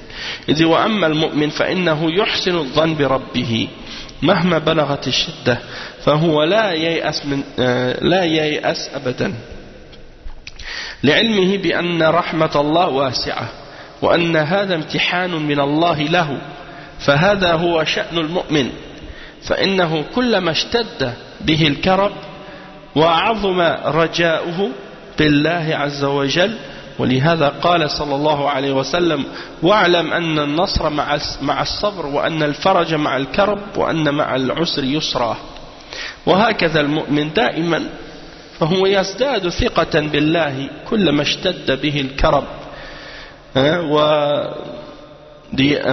ضايقته الحوادث وتسلط أعداؤه عليه فإنه لا ييأس أبدا. Donc le cheikh il dit que le croyant lui il pense toujours du bien d'Allah subhanahu wa ta'ala, et peu importe la difficulté des situations et la sévérité des difficultés qui se présentent, il ne perd jamais l'espoir en Allah parce qu'il sait que la grâce d'Allah et sa miséricorde est vaste et que c'est une épreuve qui vient d'Allah subhanahu wa ta'ala, et c'est comme ça que le croyant est. Peu importe la difficulté qui se passe et qui se produit et les malheurs qui lui arrivent, il augmente en espoir et en espérance par rapport à Allah. Et c'est pour ça que le prophète sallallahu alayhi wa sallam a dit dans le hadith qui est rapporté par l'imam Ahmad et At-Tabarani selon Abdullah ibn Abbas, qui dit: et sache que la victoire vient avec l'endurance, que la délivrance vient avec le malheur, et que avec la et que la difficulté vient vient avec la facilité. Que la difficulté vient avec la facilité, ou bien ramène la facilité. Et il dit que le croyant, donc, il est toujours comme ça. Et il augmente en confiance vis-à-vis d'Allah chaque fois que les malheurs s'endurcissent contre lui et que les événements deviennent de plus en plus serrés et compliqués pour lui, et que ses ennemis prennent le dessus sur lui, il ne perd pas l'espoir, il ne perd jamais l'espoir. Hein? Et ça c'est important. Et il dit après: كما أن المؤمن إذا أذنب وأخطأ فإنه يتوب ويحسن الظن بربه بأنه يقبل توبته ويغفر له ذنبه. يحسن الظن بربه بأنه يقبل توبته ويغفر له ذنبه. ولهذا قال تعالى: قل يا عبادي الذين أسرفوا على أنفسهم لا تقنطوا من رحمة الله إن الله يغفر الذنوب جميعا فإنه كلما عظم الذنب علم المؤمن بأن عفو الله عظيم. Donc le cheikh il dit que le croyant, lorsqu'il fait une erreur ou un péché, il se repent à Allah et il pense du bien de son Seigneur et que Allah va accepter sa repentance et lui pardonner son péché. Il ne va pas penser le contraire. Il ne va pas dire: oh, Allah il va jamais me pardonner, Allah il va jamais m'effacer ce péché-là, il va jamais accepter ma repentance. Non. Hein? Et il dit, Allah subhanahu wa ta'ala mentionne dans le verset 53 dans Surat Az-Zumar: dis à mon serviteur, dis ô mon serviteur, ceux qui ont transgressé, qui ont dépassé les limites contre eux-mêmes, contre leur âme, ne perdez pas l'espoir à la miséricorde d'Allah. Certes, Allah pardonne tous les péchés et il est pardonneur et miséricordieux. Donc il dit, peu importe la gravité du péché que quelqu'un peut commettre, il doit savoir, le croyant doit savoir que le pardon d'Allah est grand. Le pardon d'Allah est grand. Parce qu'il y a des gens qui pensent que le péché est plus grand que le pardon d'Allah. Non, il n'y a pas un péché qui est plus grand que le pardon d'Allah. Il n'y a pas un péché qui est plus grand que le pardon d'Allah. Donc tout péché que quelqu'un a fait, s'il se repent, Allah va lui pardonner. Le cheikh il dit: فَإِذَا تَابَ الْمُسْلِمْ تَابَ اللَّهُ عَلَيْهِ مَهْمَا كَانَ ذَنْبُهُ. Si le croyant il se repent à Allah, Allah va accepter sa repentance, peu importe son péché, peu importe son péché. بل حتى لو تاب العبد غير المسلم فإن الله يتوب عليه ويدخله الجنة في رحمته. Même le kafir, celui qui n'est pas musulman, s'il se repent à Allah de son kufr et de son shirk et qu'il devient croyant, musulman, Allah va lui pardonner son péché. Et en passant, est-ce qu'il y a un péché plus grave que le kufr ou le shirk? Non, il n'y a pas de péché plus grave que le shirk ou le kufr. Et ça, c'est des choses que les gens oublient. Surtout, par exemple, quand tu entends par exemple, ceux qui font les attentats terroristes à notre époque, parmi les Khawarij, ils parlent de qu'est-ce que les kuffars font dans les pays musulmans. Ils disent: les kuffars, ils font des agressions dans les pays musulmans, ils tuent, ils font des choses, ils violent des femmes, ils tuent des enfants, donc ils pensent que ça c'est une justification pour les actes de terrorisme qu'ils font dans les pays de kufr. Bien entendu, ça c'est totalement faux. Hein? C'est totalement inacceptable de penser que parce que les kuffars font des agressions, ça nous donne le droit de nous aussi de faire des agressions contre eux de cette manière-là. Hein? Pourquoi? Parce que de toute façon, comme les ulama ont expliqué, entre les pays il y a des ententes de paix. Si toi tu viens comme ça dans un pays qui n'est même pas en guerre et tu agresses des innocents, des civils qui ne sont pas combattants, alors que eux ils sont là, ils font leurs activités quotidiennes, puis là tu les agresses et tu les tues de cette façon, ça c'est de l'injustice. Mais combien de peuples ont souffert des injustices à travers l'histoire de la part d'un autre peuple? Plein. Hein? Si chaque peuple là commence à revenir dans le passé pour regarder qu'est-ce qu'ils ont subi comme injustice dans l'histoire de la part d'un autre peuple, on pourrait en mentionner plein d'exemples comme ça. Hein? Et donc si par exemple, comme par exemple les Amérindiens au Canada ou aux États-Unis, les Africains ou les esclaves d'Haïti ou d'Amérique qui ont subi beaucoup d'injustices de la part des Européens dans l'esclavage, ou d'autres peuples comme ça. Tu vas dire, ah mais là il faut reprendre notre droit, hein, on a subi des injustices, donc on va se venger. Comme ils nous ont fait, nous on va leur faire. On ne peut pas faire ça. Hein? Et c'est l'islam qui nous sauve et qui nous préserve de ne pas tomber justement dans ce genre de raisonnement et de mentalité, puisque c'est l'islam qui nous amène à nous apprendre d'être juste, d'être honnête et de ne pas remettre l'injustice pour une injustice. Beaucoup de gens ne savent pas ça. Et Allah subhanahu wa ta'ala dit dans le Coran, dans plein de versets, وَلَا يَجْرِمَنَّكُمْ شَنَآنُ قَوْمٍ عَلَىٰ أَنْ لَا تَعْدِلُوا اعْدِلُوا هُوَ أَقْرَبُ لِلتَّقْوَى. C'est-à-dire que votre haine pour un peuple ne vous amène pas à ne pas être juste. Soyez juste, c'est plus proche de la piété. Hein? Et dans un autre verset, Allah subhanahu wa ta'ala dit وَقَاتِلُوا فِي سَبِيلِ اللَّهِ الَّذِينَ يُقَاتِلُونَكُمْ وَلَا تَعْتَدُوا إِنَّ اللَّهَ لَا يُحِبُّ الْمُعْتَدِينَ. Combattez ceux qui vous combattent. Combattez dans le sentier d'Allah ceux qui vous combattent et ne transgressez pas. Allah n'aime pas les transgresseurs. Dans le tafsir du verset, Allah subhanahu wa ta'ala, dans le tafsir de ce verset, les ulama ils ont mentionné que, c'est-à-dire vous ne devez pas transgresser dans le sens que vous ne devez pas tuer les femmes, vous ne devez pas tuer les enfants, vous ne devez pas tuer les vieillards, vous ne devez pas tuer les moines, les prêtres, tous ceux qui ne sont pas des combattants, qui ne participent pas au combat, vous n'avez pas le droit de les tuer. Vous n'avez pas le droit de détruire les arbres. Vous n'avez pas le droit de... Il y a plein d'explications comme ça détaillées là, sur ces questions-là. Est-ce que ces Khawarij aujourd'hui respectent quoi que ce soit de ça? Jamais.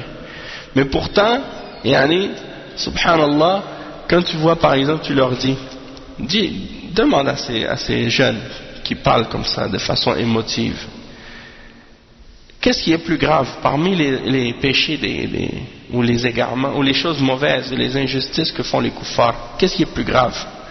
Est-ce que c'est leur shirk, le fait de faire le shirk avec Allah et le kufr, ou bien l'injustice qu'ils ont fait à d'autres peuples? Qu'est-ce qui est plus grave entre les deux? Le fait d'associer avec Allah, de faire le shirk, ou bien d'avoir fait de l'injustice à un autre peuple et d'avoir fait des agressions ou des choses de ce genre? Pour Allah, qu'est-ce qui est plus grave? Le shirk. Inna Allah la yaghfiru an yushraka bih wa yaghfiru ma duna dhalika liman yasha. Le shirk qu'ils font est plus grave comme péché que toutes les transgressions qu'ils ont pu faire et les agressions qu'ils ont pu faire à un autre peuple. Pourtant, eux, ils ne se mettent pas en colère pour le shirk et pour leur kufr.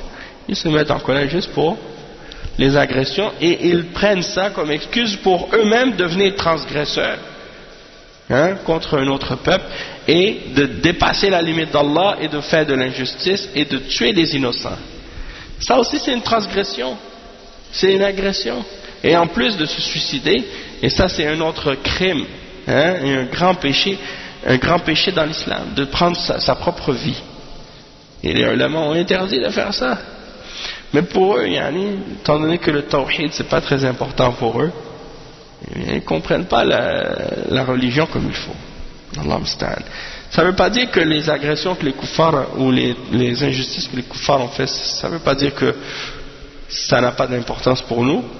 Non, c'est des choses qu'on condamne, qu'on déteste, mais en même temps, le shirk est plus grave que ça. C'est pour ça que les prophètes, quand ils ont appelé les peuples à Allah, ils ont concentré leur da'wa sur le tawhid en premier, pas sur les questions d'injustice et des trucs de ce genre. Non, mais il y a des kuffars aussi qui ont cette même mentalité-là. Plein de kuffars qui pensent de cette façon-là, la même manière que les khawarij, et même que plusieurs d'entre les khawarij ils prennent leurs idéologies de ces kuffars, parmi les socialistes et les communistes et les matérialistes, et tous ces gens qui ont des idéologies humanistes comme ça, des fois ils disent les gens qui ont fait subir à d'autres peuples dans l'histoire des injustices, c'est normal, ils ont le droit de se venger, c'est justifié, et ils essaient de justifier ça. A'udhu billah. Pourquoi? Parce qu'ils n'ont pas de rahma. Ils n'ont pas de rahma, ces gens-là. Et l'islam, il appelle à la miséricorde et au pardon. Et donc ça, c'est des choses que l'islam enseigne que les kuffars ne connaissent pas ou bien négligent. Et le cheikh il dit on a mentionné ça. Il dit s'il se repent le croyant, Allah va accepter sa repentance. Il dit donc que le croyant il ne doit pas perdre l'espoir que la délivrance va venir au moment de la difficulté. Il dit فلا ينبغي للعبد أن ييأس من مجيء الفرج أو ييأس من تحصيل المغفرة عند التوبة من الذنب، وهكذا إذا حضره الموت فإنه ينبغي له أن يحسن الظن بربه ولا يقنط من رحمته أو يغلب عليه الخوف من النار عند الموت. فهكذا هو حال المؤمن دائما وأبدا، سواء عند الموت أو عند وقوع الكرب والشدائد أو في حال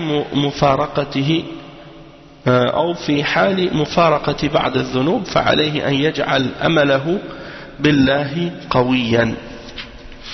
Donc le cheikh il dit que tu ne dois pas désespérer plutôt du fait que la délivrance va venir lorsqu'il y a un malheur, ou de désespérer que tu vas obtenir le pardon d'Allah au moment où tu te repens d'un péché. Et ainsi que lorsque la mort arrive, tu dois toujours penser du bien de ton Seigneur et ne pas perdre l'espoir en sa miséricorde. Ou bien, il dit que tu dois mettre plus d'emphase plutôt, d'importance, de mettre plus d'emphase ou d'importance sur la crainte de l'enfer au moment de la mort. Non, tu dois pas faire ça. C'est l'espoir qu'on met en avant au moment de la mort et non pas la crainte. Il dit وَهَكَذَا هُوَ حَالُ الْمُؤْمِنِ. Le croyant, il est toujours comme ça. Peu importe que ce soit au moment de la mort ou lorsqu'il y a des difficultés ou bien lorsqu'il se repent de certains péchés, il met son espoir en Allah. Et son espoir en Allah doit être fort. أما الكفار والمنافقون فهم بخلاف المؤمنين لأنهم يسيئون الظن بربهم، ولهذا يوبخ الله الكافرين يوم القيامة في حال دخولهم جهنم ويقول لهم ولكن ظننتم أن الله لا يعلم كثيرا مما تعملون وذلكم ظنكم الذي ظننتم بربكم أرداكم فأصبحتم من الخاسرين فلقد ظنوا أن الله لا يعلم أعمالهم من كفر وشر فتمادوا في الكفر والطغيان لأنهم يظنون أن الله سبحانه وتعالى غير مطلع على أعمالهم وأنها تنسى وتذهب أما المؤمن فإنه لا يظن هذا الظن فهو يعلم أن الله يعلم كل شيء ويعلم أن الله يسمع ويبصر ولذلك فهو يراقب الله عز وجل لأنه لا يخفى على الله شيء ولذلك فهو يبتعد عن المعاصي والذنوب ويكثر من الطاعات فهذا نتيجة مراقبة الله سبحانه وتعالى بعكس الكفار الذين ظنوا أن الله يعني مهملهم وأن أعمالهم لا تحصى عليهم ولكن الله تعالى رد عليهم بقوله يوم يبعثهم الله جميعا فينبئهم بما عملوا أحصاه الله ونسوه والله على كل شيء شهيد. Donc le cheikh il dit tandis que les mécréants et les hypocrites contrairement aux croyants ils pensent du mal de leur Seigneur et Allah subhanahu wa ta'ala les blâme dans le Coran au jour de la résurrection au moment où ils rentrent dans l'enfer et il leur dit mais vous avez pensé que Allah ne savait pas beaucoup de ce que vous faites et cette pensée que vous avez eue à propos de votre Seigneur vous a ruiné et donc vous êtes devenus parmi les perdants. Et c'est pour ça que le Cheikh dit et donc ils ont pensé que Allah subhanahu wa ta'ala ne savait pas leurs actions, leur kufr, leur mal et tout ce qu'ils faisaient comme égarement et donc ils se sont enfoncés encore plus dans la mécréance et dans la transgression parce qu'ils ont pensé que Allah subhanahu wa ta'ala ne surveillait pas leurs actions et qu'elles allaient comme être oubliées ou qu'elles allaient partir tandis que le croyant non il pense pas pour d'Allah cette pensée-là. Malgré que des fois, c'est-à-dire que chaque mu'min, chaque musulman croyant, il sait que Allah, il voit, il entend tout. Mais parfois on agit comme si Allah, il voyait pas. Qu'est-ce qu'on fait? Comme s'il n'entendait pas. Mais c'est ça le danger. Donc il faut mettre notre foi toujours dans la balance. Par rapport à la foi en Allah et la foi en le fait qu'il voit et qu'il nous entend et qu'il sait ce qu'on fait. Voir est-ce qu'on agit comme si on a cru vraiment en ça ou bien on agit comme si on oublie ou qu'on est insouciant de ça. Et le cheikh il dit le croyant il sait que Allah entend tout et voit tout et il sait tout et qu'il nous surveille et donc tu crains Allah subhanahu wa ta'ala dans ce cas-là. Il n'y a rien qui échappe à Allah subhanahu wa ta'ala donc tu t'éloignes des péchés et tu fais plus de bonnes œuvres et des obéissances et ça c'est le résultat du fait que tu sais que Allah te surveille contrairement aux non-croyants qui pensent que Allah subhanahu wa ta'ala est indifférent de ce qu'ils font et que leurs œuvres ne vont pas être comptées contre eux et Allah subhanahu wa ta'ala les réfute dans le Coran quand il mentionne dans le verset 6 dans Surat Al-Mujadala il dit le jour où Allah va les rassembler tous et va leur informer de ce qu'ils faisaient ahsahu Allah wa nasuh Allah subhanahu wa ta'ala il l'avait enregistré qu'est-ce qu'ils ont fait alors que eux ils ont oublié ahsahu Allah wa nasuh au jour de la résurrection Allah il va te donner ton livre avec tes œuvres écrites dedans. Il y a des choses que tu vas voir dedans, tu vas dire Subhanallah, j'avais complètement oublié que j'avais fait ces choses-là. Mais Allah, lui, il n'oublie rien. Et tout est enregistré. Il dit donc فالله جل وعلا بالمرصاد ويرصد أحوال عباده ولا يخفى عليه شيء ولهذا قال صلى الله عليه وسلم اتق الله حيثما كنت وقال صلى الله عليه وسلم الإحسان أن تعبد الله كأنك تراه فإن لم تكن تراه فإنه يراك فإذا لم تصل في مرحلة اليقين كأنك ترى الله عيانا وهذه هي المرتبة الأولى فاعلم أن الله يراك. وهذه المرتبة الثانية وهذا هو الإحسان بين العبد وبين ربه عز وجل، كأن العبد يرى الله عز وجل بأسمائه وصفاته وآلائه، وذلك من قوة يقينه، فهو لا يراه في الدنيا بالبصر ولكن يراه بالبصيرة. فلما كان يراه بالبصيرة فكأنما رآه بالبصر.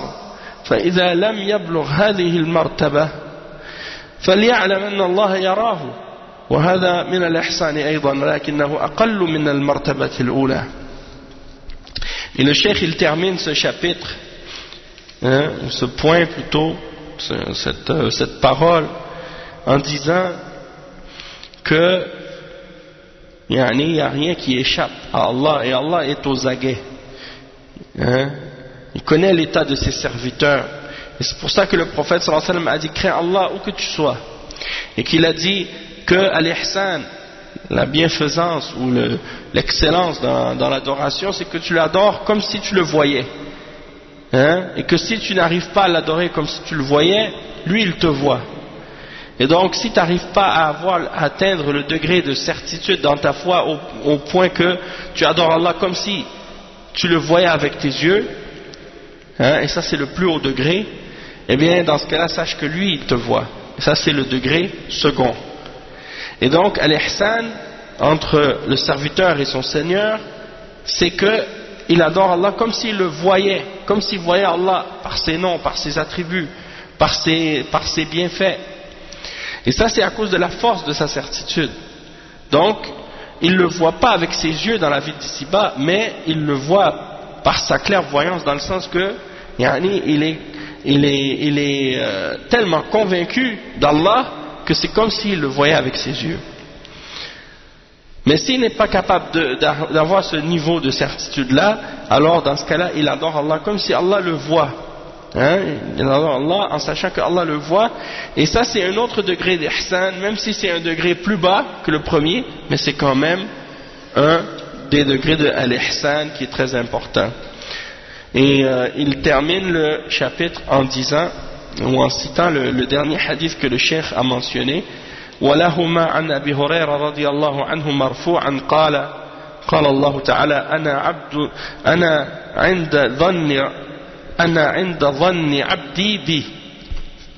وزاد أحمد وابن حبان إن ظن بي خيرا فله وإن ظن بي شرا فله. Et c'est rapporté donc par Al-Bukhari et Muslim selon Abi Huraira que le prophète sallallahu alayhi wa sallam a dit: je suis tel que mon serviteur a pensé de moi. Je suis tel que mon serviteur a pensé de moi. Et l'imam Ahmad il a ajouté et il a dit: s'il pense du bien de moi, il aura le bien, et s'il pense du mal de moi, il aura le mal. Et il a dit ensuite, Cheikh Al-Fawzan il a expliqué ça en disant: هذا حديث عظيم حيث يقول الله جل وعلا في الحديث القدسي أنا عند ظن عبدي بي فإن ظن خيرا أعطاه خيرا وإن ظن شرا أعطاه إياه فالجزاء من جنس العمل. فالذي يظن أن الله لا يقبل توبته وأنه معذبه وهو لا محالة من أهل النار فهذا يجازيه على حسب هذا الظن لأنه أساء الظن بربه عز وجل. وأما إذا أحسن الظن بربه وأيقن أن الله لا يغفر ذنوبه أو ذنبه فإن الله يكون عند حسن ظنه ظن أن الله لا يغفر ذنبه فإن الله يكون عند حسن ظنه. ومعنى الحديث أن الله يعامل العبد على حسن ظنه ويفعل به ما يتوقعه من خير أو شر، والمراد الحث على تغليب الرجاء على الخوف وحسن الظن بالله والتحذير من اليأس والقنوط والحث على حسن الرجاء. Donc le cheikh il termine ce chapitre-là en disant que quand le serviteur pense du bien de son Seigneur, il aura du bien. S'il pense du mal de lui, il aura du mal. Comme si par exemple il dit, oh, je pense qu'Allah va pas accepter ma repentance, je pense qu'Allah il va me châtier puis me mettre dans l'enfer. Eh bien s'il pense comme ça d'Allah, Allah va le faire avec lui. Tandis que s'il pense du bien d'Allah, Allah va me faire miséricorde, Allah va me pardonner, et ainsi de suite, eh bien Allah va le traiter de cette façon-là. Donc ça c'est dans le but d'inciter le serviteur à penser du bien à propos d'Allah subhanahu wa ta'ala, et à savoir que Allah va faire avec lui ce qu'il a pensé de son Seigneur. Donc ça c'est pour avertir contre le désespoir et mettre en garde le serviteur contre le désespoir et d'avoir une espérance élevée en la miséricorde d'Allah subhanahu wa ta'ala. Donc on va s'arrêter ici pour aujourd'hui et Inch'Allah on continuera le prochain cours bi'idhnillah, la suite de ces explications. Là c'est le chapitre suivant, c'est